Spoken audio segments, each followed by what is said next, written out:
Thought Bubble Audio.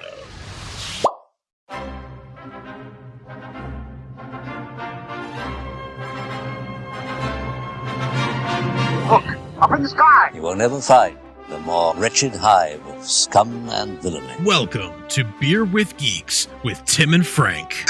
Who are you? I'm Batman. I am Iron Man. Your friendly neighborhood Spider-Man. Hi, Christopher. I'm Nero. My name is Inigo Montoya. You're a wizard, Harry. A couple of guys with a couple of beers and a whole lot of pop culture nostalgia. Make it so, number one. Ladies and gentlemen, the Beatles. Named the dog Indiana. Life finds a way. I am serious.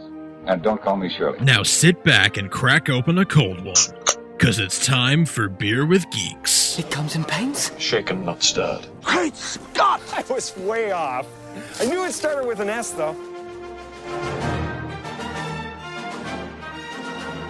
Hi, and welcome to Beer with Geeks, where two geeks geek out with beer. I'm Tim, and with me, as always, is my friend who is resurrected from the dead, Superman. How are you today? Do you bleed? I do, occasionally, but I'm not anemic, so it's fine. Oh, okay. Okay, good. And we have formed a little bit of league here to bring on the episode today. We have a new but returning member, just like Diana. Diana, how are you today? Great. How are you? I'm great. Great. Human spider. See, because your name's Damon and her name's Diana, and it starts with the same letter. Oh. So it's a pretty good joke. In my phone, you're listed as Nightwing, but Nightwing's not in this movie. Not yet. Not yet. Not yet. Not today. Not today, Zerg. Okay, so we're here to talk about Justice League, but not until we talk about what we're drinking. So if you could tell me what we're drinking today, Frank. Well, sir, I am drinking some of that delicious Two Roads Roadsmary's Baby. Indeed you are. That is a... Two Roadsmarys converge in a wood. And I took and they the Zoe Saldana one. Yes. Mm-hmm. Good. Oh, yes. Okay. That not the Mia Farrow one. No. Yeah. Took me a second to get there, but I got there. Mm-hmm. Yep, because you didn't see the Mia Farrow one. You only saw the Zoe Saldana one, which is a callback to an episode back from October. What a good time. Correct, Felt like sir. So long ago. Wasn't that long ago? Not that long ago. No. Not Okay. really. Damon, what are you drinking? I'm drinking a Jack's Abbey Hopponius Union. Mm-hmm. Ooh, that sounds lovely. It's delicious. I'm drinking a Poland Springs sparkling natural spring water cranberry raspberry because I'm a 45-year-old who drinks seltzer on Beer with Geeks. Just mainly because I went out to get drinks with some coworkers after school, and I don't want another beer, to be perfectly honest with you. All right. I'm beered out right now. Wow. The responsible one. I'm being responsible even though we're in my home and I'm not going anywhere. So you're like the Alfred of this group. I'm the Alfred of this group. Mm-hmm. I'm here to say funny, witty things with no character arc. That's what I'm here to do. And you wish we would both go on dates. I wish you would both go on dates, even though both of you are married. My wife might disagree. You can go on a Mine date. too. You can go on true. dates with your wives. It's fine. Oh, sure. I go on dates with my wife all it's the time. It's the 21st century. You can do what you want. Well, except have a plot that goes from more than A to B. All right. So we're here for another installment of everyone's favorite. Let me tell you why it's wonderful. Except it's a movie that's in theaters right now and apparently needs to be told why it's wonderful. To some people, I have seen Justice League twice, as you are both aware, because one of those times I saw it with both of you. That is true. And I enjoyed it much more the second time. I have this problem seeing films that I'm excited to see. Mm-hmm. Movies I don't care about, or ones that are not tied so firmly to my childhood, I don't care about the same way. Sure. But movies like Justice League, Star Wars, a Marvel film, whatever, I have different expectations going in. Of course. I am comparing this film to my experience watching The Force Awakens. Okay. I left the theater the first time going, well, I didn't really care for that much. I didn't like Force Awakens. Unpopular opinion. Maybe not so unpopular as the years go by. I thought it was a retread of a lot of material. It didn't excel things we had seen in films before. Tell me if this sounds familiar. Things we didn't see in films before. Unexplained plot threads with no coherent answers. People conveniently in place to match up because the plot dictates it so, and special effects heavy without major character developments. And one of the most important key players in the franchise doesn't really show up until the end. This was a Force Awakens film for me. Okay. Second time I saw Force Awakens, I put all of that aside because it was my expectations versus what the movie was, and I enjoyed myself quite a bit. So there you go. And your expectations had been leveled somewhat. I think they've been leveled, or at least I had been kind of like, I could watch the movie for the movie they presented to me as opposed to the movie that I wanted to see. And those are, I mean, I guess you always want to see a particular kind of movie, right? But when you're a fan, when you're a real fan, the movie you want to see is much larger than, what the film presents to you. Right. Yeah. When you're a fan, you have an idealized version of what that film is going to be in your mind, and if the film that exists doesn't match up to your expectation, you're going to be disappointed. So that makes sense. For me, I had lowered expectations coming in because, to me, this is the third in a trilogy. Yes, there have been 5 or 6 of these films now. When I guess this is film 5. This is 5. One less than Marvel Phase 1. Right. But the two sort of immediate predecessors to this, Man of Steel and BVS, since that's the story runs through those 3 films, where I was not a fan of either of those films. I felt like they, more than anything, they misunderstood Superman, who's the character that I care most about. So I went into this being like, okay, this is Zack Snyder's sandbox. It's going to be part 3 of his trilogy. I'm ready to feel the same way about it that I felt about the first 2. And when reviews started coming in, critics started saying things like it's flawed but fun. I was like, fun? That's not a word I would have associated with either of the previous 2 films. Maybe we're onto something here. Sure. And so I found myself agreeing with that assessment of it's flawed, but it's actually fun. And I mean that in a positive way. It's like, yeah, it's not perfect. It's probably a less structurally sound film than BVS or Man of Steel. It's not as well crafted a film, I think, probably as I would agree with BVS that. or Man of Steel are, but more enjoyable to me. Not technically as good, not critically as good, not thematically as good, but technically, it's critically better than BVS. That's true, because BVS had a 26 on Rotten Tomatoes, and this is a 39. Yeah, Man of Steel's sitting at 50-something. Yeah, it's Man of Steel's up there. Yeah. It was 50-50, more or less. This is a little lower than that, and then BVS is way lower than that. Yep. But for me, it was enjoyable. It was fun to watch. It was an adventure movie. There was some good action. It was funny. It was not dour and depressing and, oh dear God, why does anybody like these characters? That said, there were a lot of inconsistencies. Speak about those inconsistencies. What do you mean? So the biggest one for me, again, I come from a Superman perspective. They went out of their way to put him in front of Congress last movie and show how the world's afraid of him and how he has to answer for all the responsibility that he bears. And this movie, literally right out the gate, we saw that camcorder for that phone footage from that kid of Superman being a symbol of hope. Have you ever fought a hippopotamus? Right. Yeah. And that is incongruous with the Superman we saw in BVS for me. Agreed.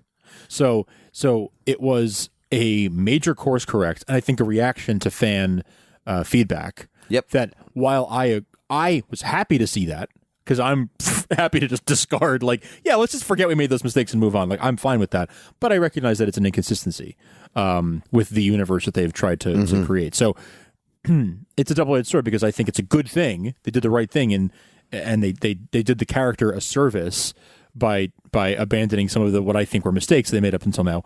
But the trade-off to that is you end up contradicting some of the things that some of the groundwork that you laid. And it's gonna annoy some people, some more than others. For me, it was fine, but for other people, it wouldn't be. I don't know, Damon. What do you think? What do you think? What were your expectations going in? And so we had gone out to dinner prior, and Tim, without spoiling anything, had told us that it was similar to some other movies of late that I did not thoroughly enjoy. And overall, the vibe I got from Tim was that the movie was just fine.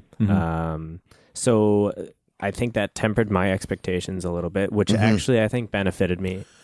Throughout the viewing.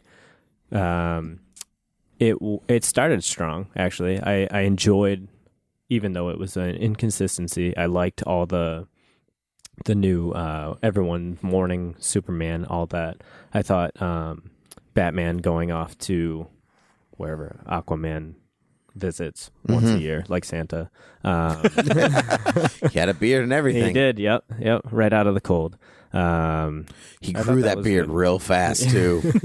Did you notice you could look at it, and it was just inching across the screen? You just watch it grow. I have heard it said, to cut you off for a second, that scene, that opening scene with Batman and the Parademon is actually a reshoot.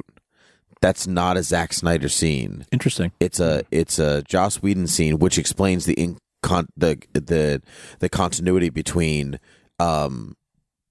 being in Gotham, fighting the Parademon, and then having a month-old beard in the north within 24 hours of each other, and then shaving it off immediately. And so if they didn't have that shaving off scene, you could almost argue that it's a fake beard, right? That Batman, like a disguise, like deliberately had a disguise on. Matches Malone. Right, which would have made more sense than him shaving it off. But that scene of him shaving it off was also a reshoot scene. So the two things in between his scene with Arthur Curry, Batman's scene with Arthur Curry, are reshoots, which also explains Batman's fighting style and how it's a cutaway kind of editing for that, because that's Joss Whedon's style of editing fights, but not Zack Snyder's. Interesting. And Batman also does the Black Widow, like, jump on top of your shoulders and spin you around move, which is also not a Zack Snyder Batman move, as we saw at the last film. Really, I didn't think about it while watching, but really interesting perspective. Continue. It's funny you bring that up. The fighting style of that scene, I had voiced before that I was not a fan of all the cutaways and everything. Yep. And it's, like you said, it's more of a grapple overall than an actual fight, like what you would see in the comics of just like beating each other up. Right. It's more just like, hey, we're wrestling on a rooftop. Yeah, and that's the Joss Whedon style, not the Zack Snyder style. And while I like that scene quite a bit, actually, I that's some of the most Batman stuff I've seen in a film ever. Crouched on the gargoyle, hidden in the shadows. You, Frank, mentioned that it was almost Michael Keaton-esque. Yeah, I mean, it reminded me, at least in the look and feel of it. Yeah, of like the opening of Batman '89. Yeah, right. And considering that Joss Whedon brought on Danny Elfman and all this stuff, that it wouldn't shock me that he was kind of drawing on that kind of inspiration for a scene like that, because it's a bit of the first issue of New 52 Justice League plus, because Batman on the Roof with the Parademon is taken directly out of that. Yes. So it's a bit of that plus Batman '89, which is reshoot, which is fine. Sure. But if you're going to do that, give me a reason for him to believe. Give me a reason to believe why that man has a beard in the very next scene. I didn't even notice the beard until other people started. You guys started pointing it out, and others started pointing it out. Interesting. I did notice it on the first view. Did you notice it on your first view? Oh yeah. It didn't even. Why do you have a beard all of a sudden? And I was waiting for fake beard, even if that's Ben Affleck's real beard. Like it'll obviously show us taking off a fake beard, but it shows us like he's shaving. Like he literally shaved because Gillette is a sponsor. That's true. That is true. Yes. Yeah, and maybe they weren't a sponsor until the reshoots. Who knows? It's very possible. Yeah. Anyway, continue. I forget where I was. You were. We were in a movie theater watching Justice League. Oh, and another thing that I just thought of, and I had the luxury of sitting next to you during the movie, Tim. There were lots of. Thank you. I had the luxury of sitting next to you as well. Sorry, Frank. I had the luxury of sitting next to Tim too. I was on the it was a sandwich. It was a Tim sandwich. Luxurious. I was the ham in the middle of you two. As always. There were lots of. I want to say luxury. Lots of gratuitous shots of Batman over the city. Yes. Like you said, perched on gargoyles. I loved that. Beautiful, right? I loved that they picked that. And you could tell they were intentional. There were a couple towards the end. I think I said something to you while we were watching. I was like, oh, that is exactly... Like you open up to a splash page in a comic book. That's it was the scaffolding above the Kryptonian ship. Yes. Before they resurrect Superman, that you were spoilers.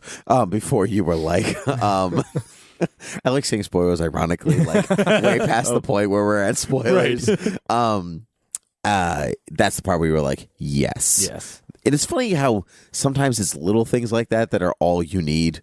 Yeah. Like, Oh, absolutely. Like that just, or like when Batman is a total D-bag to Diana. Yes. Like in front of the Fox, was like, oh, did Steve Trevor tell you that? Oh, what That's a jerk, right? 100% a Batman thing to say. It is. Absolutely. Yeah, you know, whether it's to get a rise out of her for a particular reason or he's just being a D-bag. Right. Like, that's a Batman thing. It is. Since you bring up what a Batman thing that was, you had mentioned right after we saw the film, you felt like they toned down Batman a little bit in this film compared to BVS. They neutered him a little, yeah. Oh, sure. Particularly in the first viewing, not so much in the second one, that it's very, very clear that this Batman, however great he is against a room full of thugs, or in some ways even aliens one-on-one, you know, he fights the parademons okay and everything like that. When it comes to like fighting a 9-foot man with a fiery axe, you're useless. You're actually useless against anything like that. Well, it was most evident to me when Superman is resurrected and he goes to the memorial site, and then Aquaman, Wonder Woman, Flash, and Cyborg are all there, and they all fight Superman. And then there's this scene where Batman literally runs into frame. He's like, it's me, it's Batman, I'm here. Like, I made it. I had to run from the Kryptonian ship you guys left without me, but I'm Thanks, here. guys. I made it. Thanks so much. And it was really like, what? Like, you couldn't hold him and fly him over? Or like the imagery of Batman just running across that grass park is really amusing to me. They should have cut back and forth. Yeah. I'm 45. This is no good. Batman is out of breath. Alfred's right. I should have settled down. I should have married literally anyone. Rachel. So that to me, like, it was a little bit of that in BVS where Wonder Woman and Superman are fighting Doomsday, and Batman's like, "It's me. I've got a gas grenade. It's me. It's Batman." Yeah. Hi, remember me, Batman? I was in the other movie. I grapple around. Yeah, right. I grapple around. Oh, I grapple around. Oh, I grapple around. No, too many syllables. But this movie had that exact same, like, it's me, I'm Batman. Well, I'm here. To an extent, I think that's probably more accurate than a lot of like comics and definitely everything, you know? Definitely. But then why are you on the team? Because he created the team. He created the team, and then as the team formed and they were all ready to fight, he's like, I'm gonna go in alone. Yeah. that's very Batman. That's so Batman. He's like, oh yeah, you guys are doing the mission and I'm off doing this thing that we didn't discuss. Right. No, that's totally Batman. But at the same time, it's a little like you formed the team because you knew you couldn't do it yourself. Right. Sure. Very Batman. But like, I've seen Batman fight aliens in the comic books. There's a great issue of Grant Morrison's run on Justice League where these aliens have literally taken out all of the Justice League, and Batman figures out what their weakness is, lights a match because their weakness is fire, traps them in a circle of fire, and he's like, all right, let's go. Like, that's Batman fighting aliens to me. And this one, I was like, you better run away, Batman, because Steppenwolf will kill you. And so to me, that neuters Batman just ever so slightly. I don't want Batman to save the day all the time. You know, the other heroes are there for a reason. If Batman could do everything himself, then the Justice League has no reason for being there. But there is a bit of a line that they haven't figured out with him yet. Interesting. What do you think? When you talk about, like, okay, so he's like, one of my favorite moments from the Justice League animated series was, I can't fly. Sure. at all. At all. That's the Blackheart episode. Blackheart, yes, Yeah. yes. How do you rectify that, justify that? Because that to me that seems like a similar sort of sense of humor as some of the jokes that, when he was like, "Yep, definitely bleeding," that sort of feels in a similar vein to me. But a lot of people took exception at that sort of humor from Batman in this film. They almost covered that with Aquaman being caught by a cyborg. I thought that was a very similar. Yeah, that's true. Yeah, that is. Oh, yeah, that's a great point. That is a similar parallel. I think he's saying though, that's an episode of Batman where he's pretty useless in some ways, but he has also mastermind.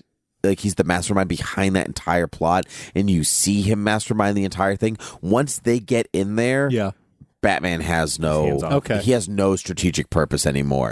He has brought them to this point, and he's like, okay, I'm going to go in alone. Thus ends Batman's plan. And so that's the bit that episode kind of in some way wins over. I don't mind, Batman needs to help him. Right. Or he needs help by people. And that bleeding thing you said, something's definitely bleeding. It still doesn't feel like a Batman thing for me.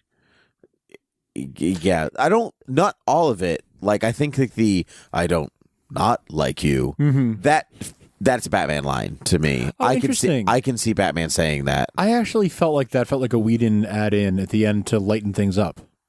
Oh, I'm sure it was definitely a Whedon add-in, or it's even not out of the realm, right? But it still feels like Batman to you. Yeah, even the Bruce Wayne I bought the bank. It's just a reflex with me. Yeah. That was definitely Whedon. Yeah, but that does feel authentic Bruce Wayne to me. Yes. But something's. I think it's the phrasing of something's definitely bleeding. Maybe it might be the word definitely. That could have been an ad lib. Yeah. The exact words could be an ad lib. We don't know that, but sometimes words make a huge. It's true. Exact words sometimes make a big difference. Does a character say this word? Right, because it holds some kind of weight. Go ahead. I was going to say, speaking of words, let's talk about some new characters. Yes. Yeah. Okay. Oh, you have words then, do you? You said words. I was thinking the Flash. Yep. We had a lot of words. Yes. A lot of words. Now, I'm not as familiar with the Flash as you guys are. He runs fast. You're caught up. That seems like an oversimplification. Yeah, very good. But it seemed like they were trying very hard to make him the comic relief. Definitely. Throughout the entirety of the the Flash, movie. which generally is. That's a role he falls into pretty easily. Yeah. True. I liked Ezra's take on the Flash, how he was portrayed. It almost had a and I don't know if I was talking to you guys or not, almost a Spider-Man feel to it. Oh, sure. The young kid, definitely. He's unsure. I don't battle. Sometimes I push people and I run away. You could turn that into I just web people and swing away. Yeah, and it's basically the same. Yeah, he served a similar role as Spider-Man did in Civil War, right? Yep. Yeah, he's a little bit comic relief. He's the youngest one, new addition to the team. Trips over himself almost literally. Yeah, and is almost just grateful to be there. Wow, thanks for thinking of me, guys. I need friends. Yeah. No, that's it. That's an excellent point. I hadn't really thought of. It's not Barry Allen to me. He was a little more Wally West to me. Maybe the quippiness is a little bit more Wally West, but even the kind of fidgety Sheldon-y nerd. Oh yeah, that they kind of start with isn't really Wally West. I don't mind it.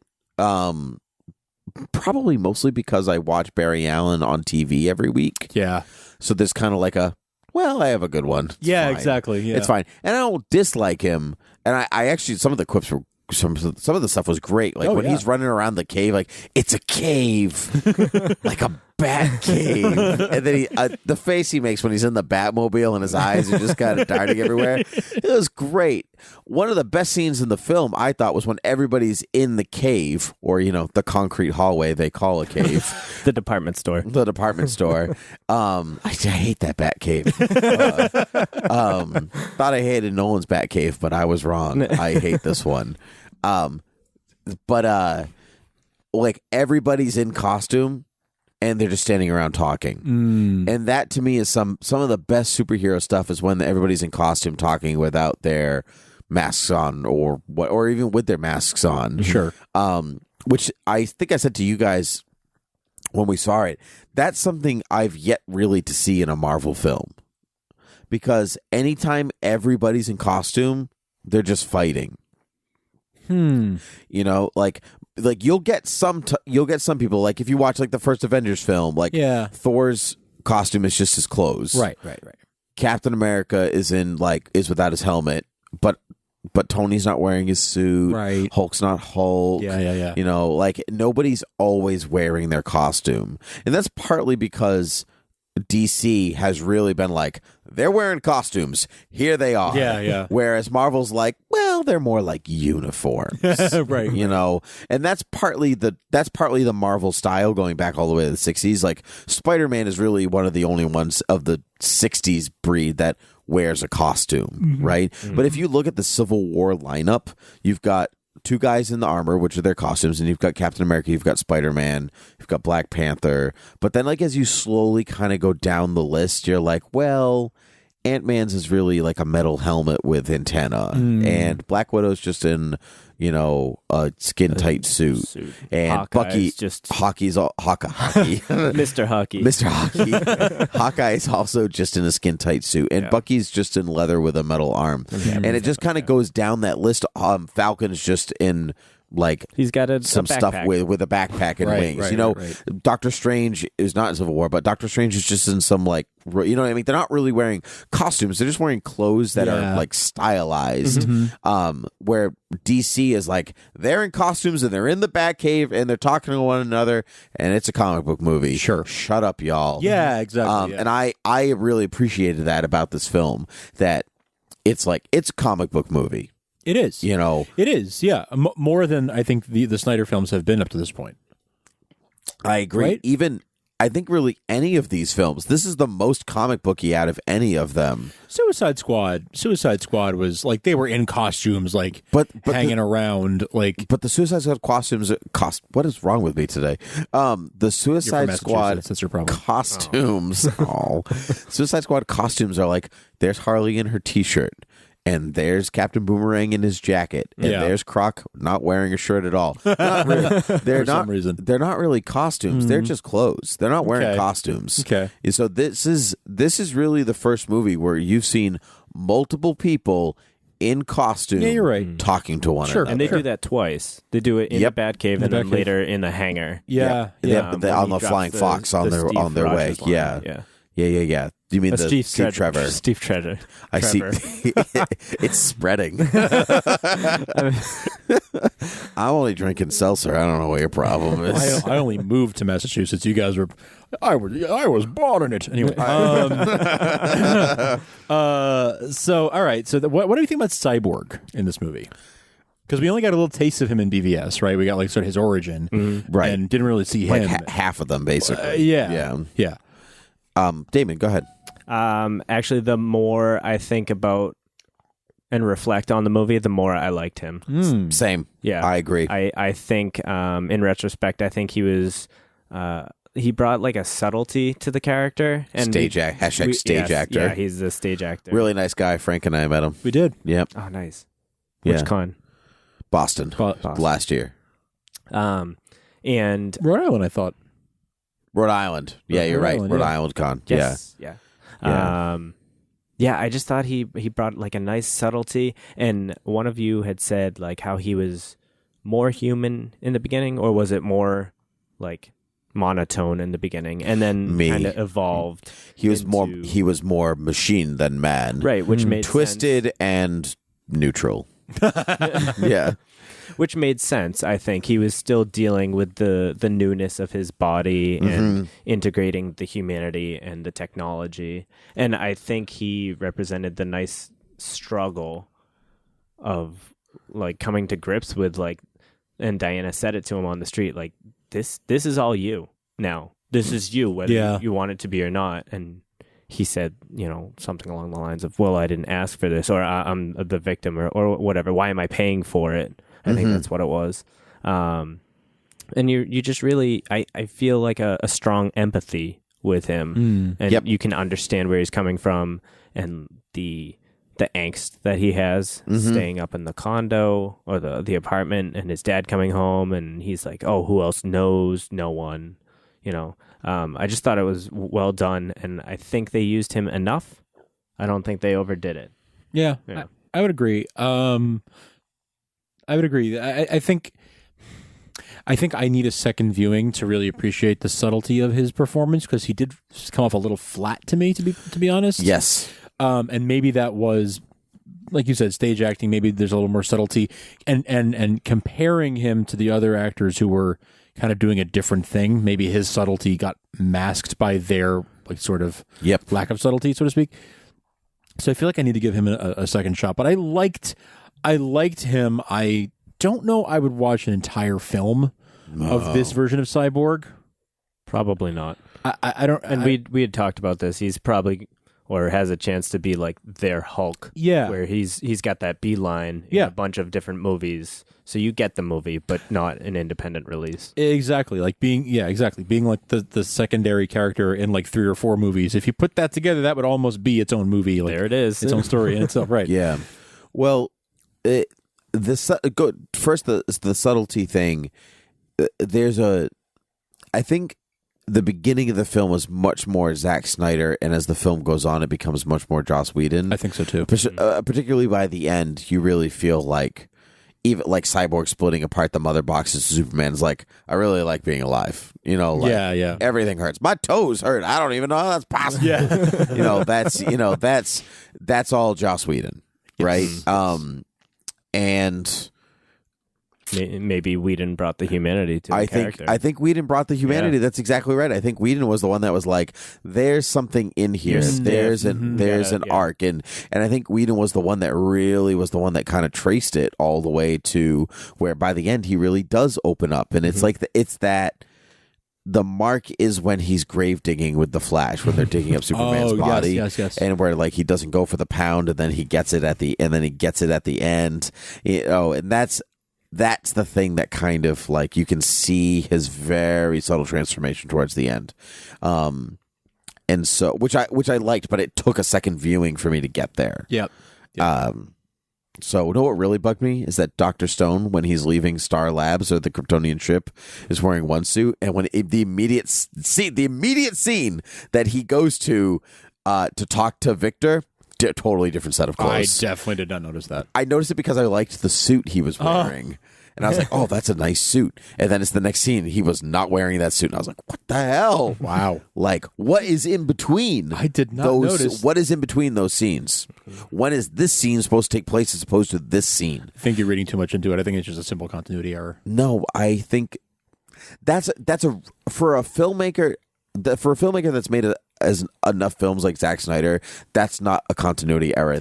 We took this scene and moved it to a different point in the timeline of the film. Oh, I understand what you mean. Oh, I see. So something got deleted. Something got deleted. I misunderstood you. Okay. The timeline got smushed. Yeah. Somewhere along the way. Those scenes were not meant to be back to back, and right, exactly, and they became back to back. That's all I mean. I'm with you on that. That makes more sense to me. Yes. Yeah. Yes.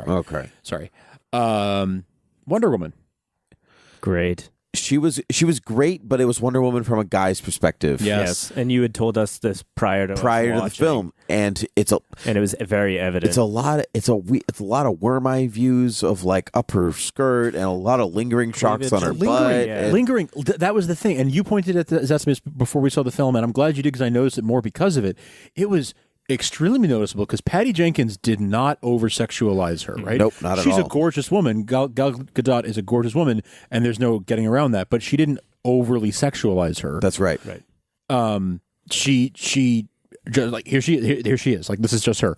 But these were like underskirt shots and like lots of cleavage shots and things that were not in the Wonder Woman film. Right. Part of that is because that Wonder Woman film takes place in the time period that takes place, sure. But even when she's on Themyscira, and she's wearing a little more revealing clothing, it was not shot that way. Nope. And it's because I really believe, I think you nailed it, Tim, that it's a male perspective versus a female perspective, and even in a subtle way, and in not so subtle ways. Like some of those shots, I was like, oh wow, that's like a very weird angle, like just to get her butt in it. But I guess it's probably camera's going to change now. or now?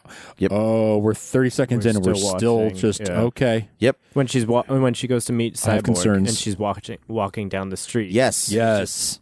Following her butt. Yep. Yep. You know? Or Yep. when Bruce and Barry get off the plane, and it's just her butt in the frame, and also they're getting off the plane, And also the guys. and also the guys. Yeah. And I was kind of like, I felt almost protective, like, hey, just let her be a person. Yeah. Well, yeah, I mean, I felt like gross. Like, oh, it was a little I felt gross. I It was felt a little It was like, gross. this is gratuitous. Like, it's totally unnecessary. So I noticed that, and I agree with that completely. That what an interesting difference that makes, having a female director versus a male director. I prefer the female director, to be honest. Me too. So I would love a female directed Justice League movie. Yeah, me too. Would love to see what that would look like. I would be love. interesting. Or I would love a Patty Jenkins directed Justice League movie. Yes, $10 right now. Put it down. We'll see it. Oh, yeah. I would. Yes, I am here for that. I am 100% here for that. I bet you would see it. Yeah.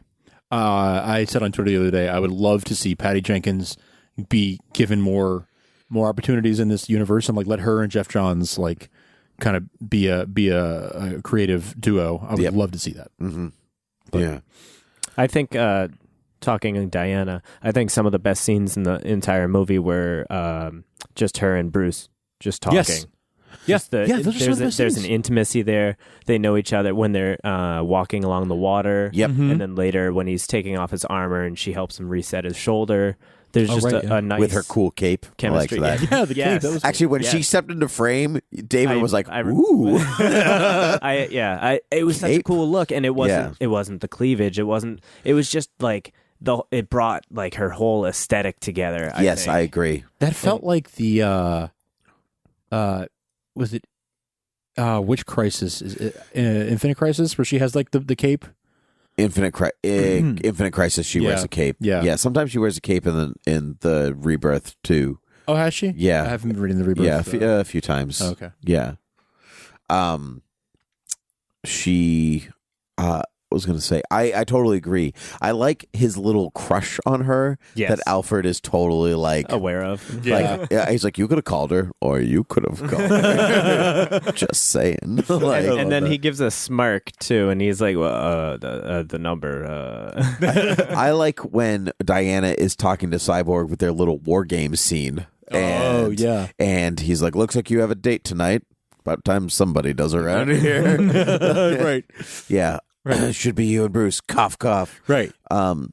Because I like Wonder Bat. I like that idea that like she doesn't, because when it comes to like capable men, you know, like in comparison to Steve Trevor, you don't get much more capable than Bruce. That's true. In a lot of ways, but I like that. They do feel like equals in a lot of ways. Yes. And so I like that quite a bit. Let's talk because we've seen. I really like that scene in the where she saves the bank or whatever it is. Yeah. Because I think I said to somebody, I can't remember who, that it is actually Zack Snyder that really shows the extent of how powerful she is, and Patty Jenkins, because she was like when everyone's getting started, you see some of it. Yeah. But like she's incredibly powerful person, and like saving like a machine gun going off and deflecting every single bullet, like amazing, really cool, really cool. Would have liked a little bit more Wonder Woman theme. You get a little bit of it on the Statue of Justice, and that's all you get. Yeah, but that's all right. Yeah. Some continuity things, like music continuity means so much to me, and that sometimes I miss that. This is another one of those cases where there was minimal music continuity because it's Danny Elfman this time instead of Hans Zimmer or Junkie XL. But again, while there wasn't continuity, I liked this score better than because Hans Zimmer is going through his like loud noises phase right now, and has been for the last like 5 years. His terrible twos. It's so bad. It's so bad. I really don't like it. And Danny Elfman sounded like Danny Elfman, like you hear the and you had his Batman theme, and he worked in John Williams' Superman theme in a couple of places. I am told that he worked in some of Hans Zimmer's themes from the last film that I didn't recognize, but I trust were there. Yeah. When they're in the Kryptonian ship, the birthing matrix stuff is there. I did not recognize that because it doesn't have any discernible melody. Yeah, to me, I really wanted the believe that was Superman key plunking. That was the one thing that I was really missing. Because that is at least slightly recognizable. It's part to of its me. universe. Yeah, and even just like in the cornfield or something like that, that would have made sense. I would have liked it. I agree. That would have made sense. Yes. But it's okay. It is okay.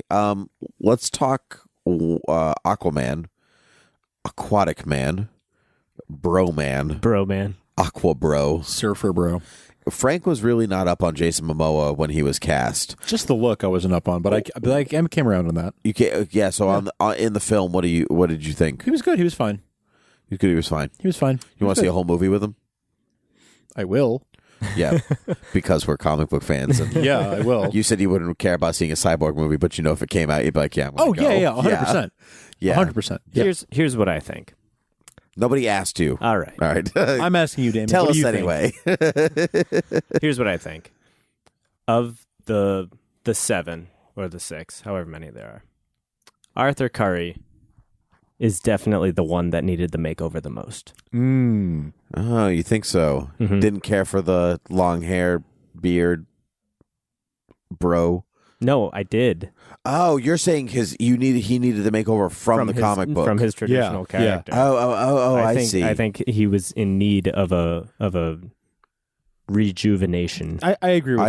I agree. I think most people probably agree with that because Aquaman's kind of the butt of a joke, right? Yep. Yeah. Thank you, Super Friends. Yeah. That's it. It's just Super Friends that did it. Yeah.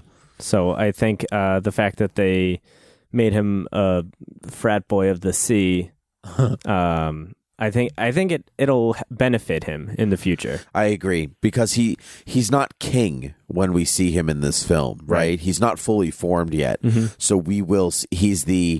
Not a lot of his story is explained, and if you didn't know anything about him, it probably was really confusing.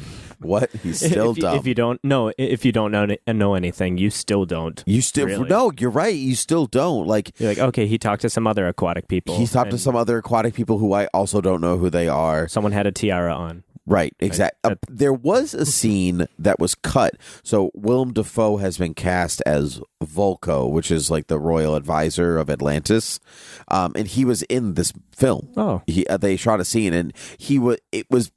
From what has been told, it was basically the exposition scene. Like, this is who you are and where you come from, and this is everything about you. Me, Willem Dafoe, telling you. And that was not in here, and I really think we could have benefited from that scene. For people who don't know anything about him, because otherwise he's literally just a bro who can breathe underwater. Do you think they got rid of that because he's getting his own, and they'll dive more into it then? I think it's the 2-hour time limit that WB mandated. Yeah, That's really worth mentioning. I think a lot of the story elements that people are taking issue with about how certain things feel like certain stories didn't get their due, I think has to do with there being that strict 2-hour time limit so they could get an extra showing in a day versus if it was over 2 hours. Yeah. And I think that did probably the movie a disservice, or ultimately. I would rather have seen a 2-hour 15, 2-hour 20 movie that had more complete storylines and had fleshed out characters and motivations and even little character moments. I would have rather done that. And honestly, I think they might have made more money with a more complete film. Yeah. Yeah, that's a tough gamble on WB's part because with a 2-hour film, they can have one more viewing a day. That's basically it. Which is, if even with $10 a ticket, 50 seats in the theater, that's a good chunk of change all across the world. But it could be argued with a better film, you'd get more bodies. You get more bodies in the seat. Ultimately, right. So they had a disappointing opening weekend where they didn't even hit 100 million on the opening weekend. They have since made 100 million. They've made their budget back already. Yeah, but they've made, without the marketing costs, they've made their budget back. They've probably lost $50 to $100 million though when you factor in the marketing costs. So the movie's about a $300 million movie. But that's with reshoots. So maybe strip away $100 million of that. Let's say it's a $200 million marketing cost. Sure. So they spent $500. So they spent $500 mil. They've made just about $300 as the filming of this. So it still needs to make $200 to break even. I assume Worldwide will cover that. I think it'll. I assume it'll make $500 worldwide. It's been 1 week. Right. It'll cover that. Right. Yeah. Well, so anyway, but what I'm getting at is, I think the reason for that relatively low number, relative to their expectations, is that the word is out that these movies are meh. I think the word is like they've other than Wonder Woman, which was a huge success, critically and financially. Yep. I think the word is out that like they're just fine. Like they're not Marvel movies. They're not as good. Like, and that's sort of what the common man, people I talk to at work, who are just sort of like I talked to someone. I was just telling Damon earlier. A friend was asking, should I see Thor this weekend over Thanksgiving, or should I see Justice League? And I was like, see Thor. It's a crowd pleaser. Your family, your girlfriend, everybody will like it. Justice League's kind of a crapshoot. Like, if you really like these characters, go see Justice League. But if you're just sort of like, I want to see a movie, like, go see Thor. Everyone will laugh. You'll have a good time. And that's sure. Yep. So the word is out. These movies are, even me, a huge DC fan, I'm saying, probably don't see Justice League. Which is a shame. Yeah. Considering it is the first Justice League movie. I know. It's a shame. I just think that the road to getting us to this movie being out was kind of botched. So while this movie I think is more enjoyable than the rest, save Wonder Woman, which I think is the best of this universe,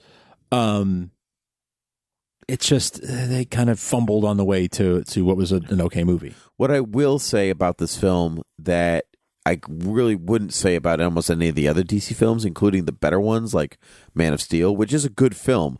The only problem I really have with that film is kind of joyless. That's it. Right, and the killing. This has joy in it. This has joy in it, which makes it a rewatchable film. Exactly. Which is something I can't even really say about Civil War, which is a good film. I've only seen Civil War once. I really have no.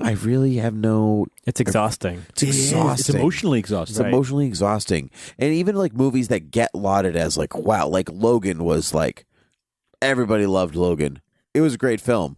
I don't want to hard to rewatch watch it again. Yeah. It's just so emotionally It'll exhausting. be a couple years before I watch Logan again. I do want to see it again, but it's not something I'm like, I can't wait to watch. It's not like a fun movie. So emotionally exhausting, right? And Justice League was fun. And even if it has its flaws, I'll watch a movie that's flawed and fun any day. Yeah.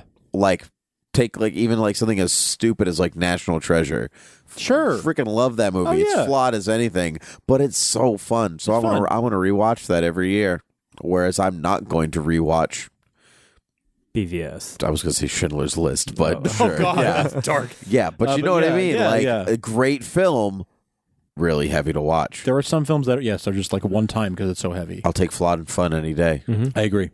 We haven't talked about Superman at all. We have not really. And let's do it quickly because we're over our time limit His lips. here.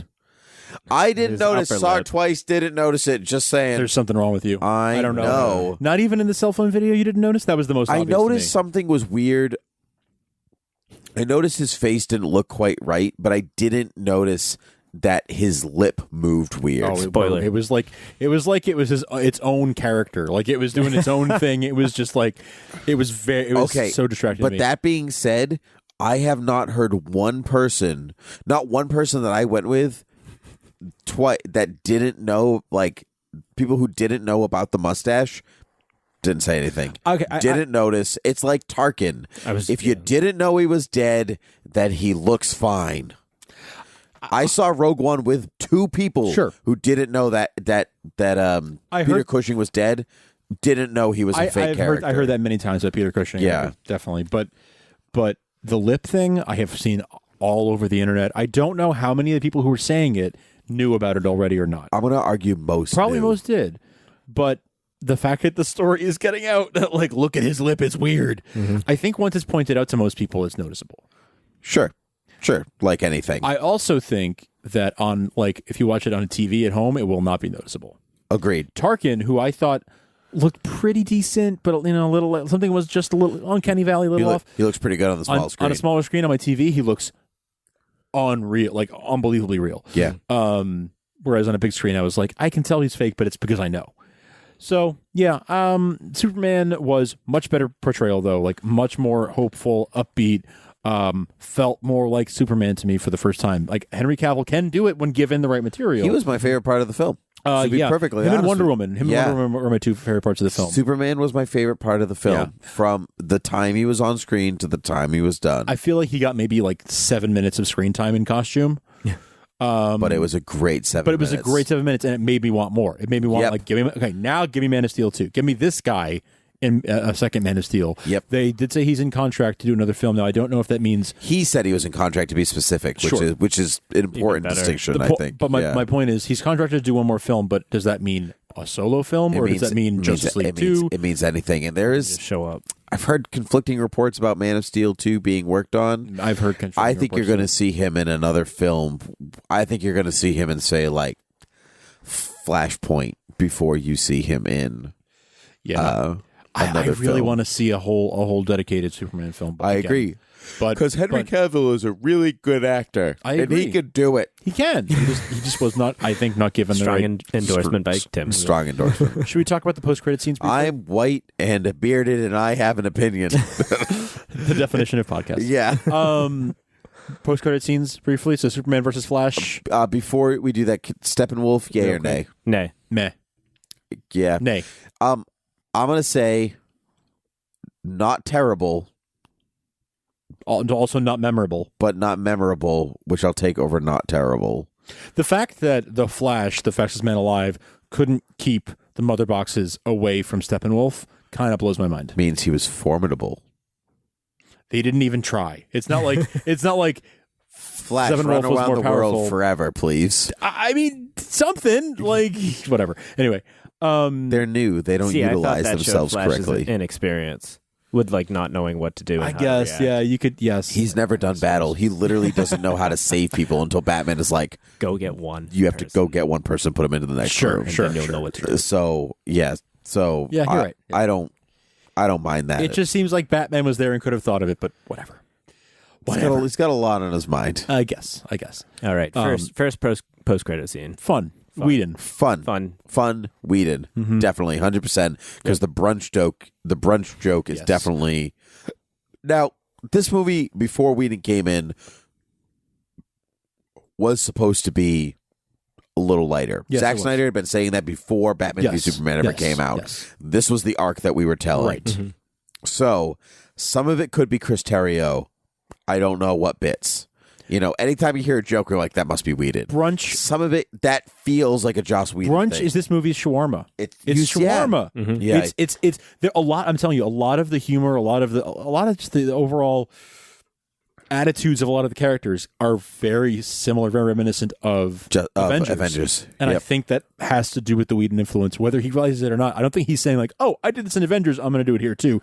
I think it's just without trying. It worked here. Yeah, maybe, but I think it's more of a like this. These are his sensibilities. This is his sense of humor, and we're just seeing it play out. Like, oh, what if there was like a through line, of like the quirky thing with this character? With Tony, it was shawarma. With Barry, it's brunch.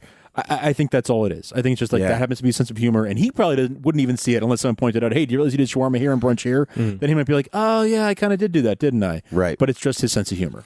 Yep. And I liked it. I liked it. I liked that scene. Probably because they're both charismatic, and there's something really great about seeing Superman and the Flash together on screen. It's a classic thing. And sometimes it was slightly more exciting than seeing like Batman and Superman on the screen together, which I guess I've imagined for so long, but some combos of characters I didn't really think of. And for whatever reason, Flash and Superman is just really fun. Superman and Cyborg laughing on the floor after they've defeated Steppenwolf was actually kind of heartwarming. I loved I like being alive, and he's like, "Nope, I want to die." Yep. I want to die. Yeah, that was great. Second post-credit scene. My favorite scene of the film. Oh, really? Loved it. I loved it too. I loved it. I don't know my favorite scene of the film, but I did. No, enjoy it. maybe not mine, but might be my like top 5 favorite scenes. It sets up some pretty fun stuff. So I had completely forgotten that they'd cast Joe Manganiello. Me too. I completely just out of my mind completely. They do the scene in Arkham real quick, which is nice. I talked to you guys. I think it's like a nice homage to the Joker when he's laughing and then he turns around and it's not Lex. It's like a little laughing gas. Yes. Really thought it was going to be Bryan Cranston when he turned around. You did think that. Really what I thought. That would be kind of fun. If it was. Yeah. I wouldn't have liked a laughing Lex Luthor, but it would have been great. Uh-huh. Yeah. And then they cut to Deathstroke on the boat, and I was like, "Oh, this is great." Deathstroke, I forgot about you. Yep. Yeah. Because they told us months ago. Long You're time like, ago. here's the costume test of Deathstroke. Why are you doing a costume test if he's not in the movie? Right. Right. Like, there you go. There you go. Problem solved. That felt like almost like a deleted scene from BVS or something. It felt so Snyder and everything about that scene. Yeah, everything about it. Because it was, say what you will about Snyder's storytelling, it was really well shot. Oh, yeah. No, he has a beautiful visual style. Yeah. With Deathstroke walking up the stairs of the yacht was so good. It was amazing. People in my audience, either the first or second, I can't remember what, like gasped. Like either, oh my God, it's Deathstroke, or who the hell is that? Yeah. Like it was one or the other. But that's great visual storytelling. It is. And I liked the tempered Eisenberg Lex Luthor. Prison was good for him. Yeah. It wasn't all like, the devil will do it. Nope. And they're going to form a baseball league, and it's really exciting. Oh, honey, no. Really what I'm waiting for. No. Is that not what the next one's about? Gina Davis is not going to be in the next one, no. Oh, no. I was so wrong. Oh, no. Is it Pickles? Is it Pickles? Oh, my God. Overall, I found this movie to be enjoyable, flawed but fun. I wish it had done better at the box office because I want Warner Brothers to get the message that they should do more movies like this. I fear that they will not get that message. I fear they will look at BVS did really well at the box office. This did not. So therefore, we need to do more like BVS. That's what I'm afraid they will. Maybe, but Warner Brothers has also shown that they are listening to what people are saying. True. So they might look at it and go, "Oh, people did like this, but we forgot about story." Yeah, I would hope that's what they take away. The little minor detail.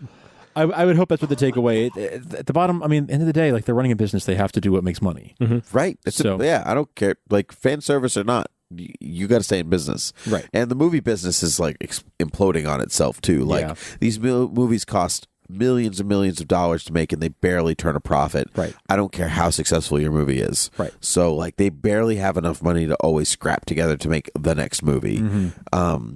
So eventually something's going to happen where Hollywood's got to look and go like, well, Logan was made for $97 million, Deadpool was made for $60 million, and like blah blah blah, and these movies are making way more money than anything that we're doing. So eventually they're going to have to come back like, we could do stripped down versions of these and still make a lot of money. Yeah. Mm-hmm. Which could be good in some ways, or it could go the way of the Western. Yeah. And make really cheap Westerns, and now we don't make Westerns anymore. Yeah. Right. Well, I think it's a matter of like finding the right filmmakers and being like, hey, here's an indie guy who like knows how to make a movie on a shoestring budget. Let's give him like $50 million, which is small to us but big to him, and see what he can do. Right. Or what she can do. Right. Preferably. I mean, the brilliance of Deadpool, even like the majority of the action scenes were one action scene cut up into different segments. Yes. You saved a lot of money doing that. It was really smart. And it was a really good storytelling device too. It was a great storytelling device, and it was a good action scene. Yes, it was. Mm-hmm. So anyway, this has been great. You can find us at thoughtbubbleaudio.com, where you can check out all of our other Thought Bubble audio shows. You can get in touch with us at Facebook, Gmail, and Twitter at Beer with Geeks. You can also rate and review us on the iTunes Store. Check us out at all other places podcasts can be found. And I think I said all the things. I think you did say all the things. Patreon.com/thoughtbubbleaudio. You can check that out too. Of course, please. As well. Thank you, gentlemen, so much both for being here. Thank you for having me. You're welcome. Frank, thank you also for being here. As Happy always. to be here. Thank you so much. So until next time, cheers.